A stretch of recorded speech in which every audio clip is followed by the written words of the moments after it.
ಶ್ರೀ ಶಂಕರ ಕಥಾಮೃತ. ದೇಶ ಸಂಚಾರ. ಸಂಕಲ್ಪ ಮಾತ್ರದಿಂದ ಸನ್ಯಾಸ ಸ್ವೀಕರಿಸಿದರೆ ಸಾಲದು, ಯೋಗ್ಯ ಗುರುಗಳ ಮೂಲಕ ವಿದ್ಯುಕ್ತವಾಗಿ ಸನ್ಯಾಸ ಸ್ವೀಕರಿಸಬೇಕು ಎಂದು ಶಂಕರರು ಆಲೋಚಿಸಿದರು. ಅದಕ್ಕಾಗಿ ಮನೆಯನ್ನು ತ್ಯಜಿಸಿ ಹೊರಡುವುದು ಅನಿವಾರ್ಯವಾಯಿತು. ಮಗನು ಮನೆ ಬಿಟ್ಟು ಹೊರಡಲು ಸಿದ್ಧನಾಗಿರುವ ವಿಚಾರ ಆರ್ಯಾಂಬೆಗೂ ತಿಳಿಯಿತು. ಆಕೆ ದುಃಖದಿಂದ ಹಲುಬಿದಳು. ಆಗ ಶಂಕರರು ತಾಯಿಗೆ ಸಮಾಧಾನ ಮಾಡುತ್ತಾ, ಅಮ್ಮ, ವಿರಕ್ತನೆನಿಸುವ ನನಗೆ ಇಂದಿನಿಂದ ಈ ಪ್ರಪಂಚವೇ ಮನೆ. ನಮಗೆ ಭಿಕ್ಷೆ ನೀಡುವವರೆಲ್ಲ ತಾಯಂದಿರು, ಗುರುಜನರೆಲ್ಲ ನನ್ನ ತಂದೆಗಳು, ಶಿಷ್ಯರೇ ಪುತ್ರರು. ಏಕಾಂತವಾಸದಿಂದ ನನಗೆ ಲಭಿಸುವ ಶಾಂತಿಯೇ ಮಗಳು. ನನಗೀಗ ಯೋಗ್ಯ ಗುರು ಒಬ್ಬರ ಅವಶ್ಯಕತೆ ಉಂಟಾಗಿದೆ. ಹುಡುಕಿಕೊಂಡು ಹೊರಡುತ್ತೇನೆ, ನೀನು ತಡೆಯಬೇಡಮ್ಮ ಎಂದು ಕೇಳಿಕೊಂಡರು. ನೀನು ಸನ್ಯಾಸಿಯಾಗಿ ಹೋದರೆ ನನ್ನ ಅಂತ್ಯಕಾಲದಲ್ಲಿ ನನಗೆ ದಿಕ್ಕು ಯಾರು ಶಂಕರ? ನನ್ನ ಅಂತ್ಯಕರ್ಮಗಳನ್ನು ಮಾಡುವವರು ಯಾರು? ಆರ್ಯಾಂಬೆ ಕೇಳಿದಳು. ನಾನು ಎಲ್ಲಿಯೇ ಇದ್ದರೂ ನಿನ್ನ ಅಂತ್ಯಕಾಲದಲ್ಲಿ ಬಳಿಗೆ ಬರುವೆನಮ್ಮ. ಲೋಕಾಪವಾದವನ್ನು ಲೆಕ್ಕಿಸದೆ ನಾನು ಸ್ವಹಸ್ತದಿಂದಲೇ ಅಂತ್ಯಕ್ರಿಯೆಗಳನ್ನು ಮಾಡುತ್ತೇನಮ್ಮ ಎಂದು ಶಂಕರರು ತಾಯಿಗೆ ವಾಗ್ದಾನವಿತ್ತರು. ಭಿಕ್ಷಾಪ್ರದಾ ಜನನ್ಯ ಪಿತರೋ ಗುರುವಃ ಕುಮಾರಕ ಶಿಷ್ಯಾಃ ಏಕಾಂತರಮಣಹೇತು ಶಾಂತಿರ್ಧಯಿತ ವಿರಕ್ತಸ್ಯ. ಅದೇ ರಾತ್ರಿ ಶಂಕರರ ಕುಲದೇವತೆಯಾದ ಶ್ರೀಕೃಷ್ಣನು ಶಂಕರರ ಸ್ವಪ್ನದಲ್ಲಿ ಕಾಣಿಸಿಕೊಂಡು ನರ್ಮದಾ ನದಿ ತೀರದಲ್ಲಿರುವ ಗುಹೆಯೊಂದರಲ್ಲಿ ಶ್ರೀ ಗೋವಿಂದ ಭಗವತ್ಪಾದಾಚಾರ್ಯರು, ಅಂದರೆ ಇವರು ಆದಿಶೇಷನ ಅವತಾರವೆಂದೇ ಪ್ರತೀತಿ, ತಪಸ್ಸನ್ನಾಚರಿಸುತ್ತಾ ಈಗ ಸಮಾಧಿ ಸ್ಥಿತಿಯಲ್ಲಿರುವರು. ನೀನು ಅವರಲ್ಲಿಗೆ ಹೋಗಿ ಉಪದೇಶ ಪಡೆದು ವಿದ್ಯುಕ್ತವಾಗಿ ಸನ್ಯಾಸ ಸ್ವೀಕರಿಸು. ಇನ್ನೊಂದು ವಿಚಾರವೆಂದರೆ, ನೀನು ಪೂರ್ಣಾ ನದಿಯ ಪಾತ್ರ ಬದಲಿಸಿರುವುದರಿಂದ ನದಿಯ ಪ್ರವಾಹವು ತೀರದಲ್ಲಿರುವ ನನ್ನ ಮಂದಿರವನ್ನು ದಿನಕ್ರಮೇಣ ಶಿಥಿಲಗೊಳಿಸುತ್ತಿದೆ. ಆದ್ದರಿಂದ ಬೇರೊಂದು ಸುರಕ್ಷಿತವಾದ ಸ್ಥಳದಲ್ಲಿ ವಿಗ್ರಹವನ್ನು ಪ್ರತಿಷ್ಠಾಪನೆ ಮಾಡು ಎಂದು ಆದೇಶವಿತ್ತರು.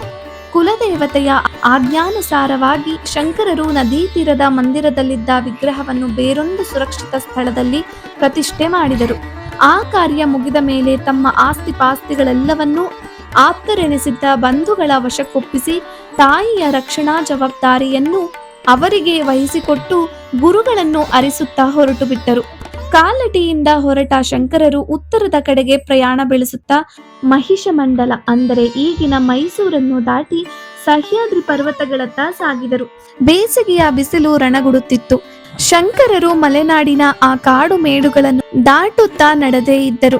ಬಿಸಿಲಿನ ತಾಪದಿಂದ ಕಂಗೆಟ್ಟ ಶಂಕರರು ಸಮೀಪದಲ್ಲಿಯೇ ಜುಳುಜುಳು ನಾದದಿಂದ ಹರಿಯುತ್ತಿದ್ದ ನದಿಯ ಬಳಿಗೆ ಹೋದರು.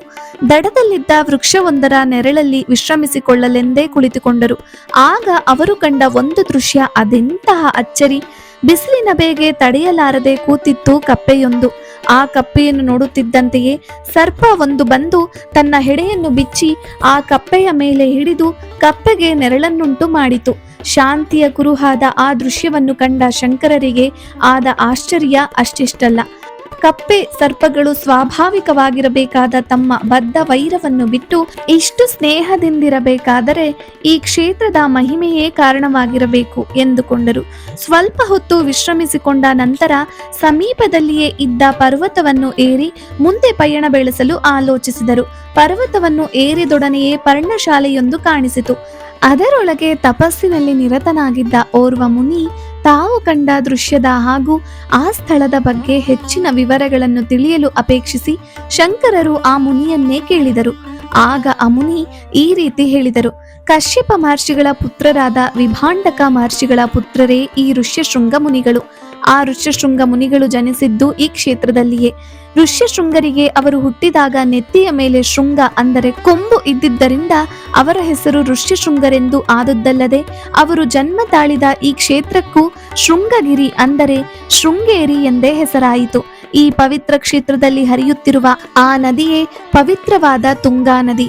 ಈ ಪವಿತ್ರ ಕ್ಷೇತ್ರದಲ್ಲಿ ನೆಲೆಸಿರುವ ಶಾಂತಿಯ ಕುರುಹೇ ನೀವು ಕಂಡ ಆ ದೃಶ್ಯ.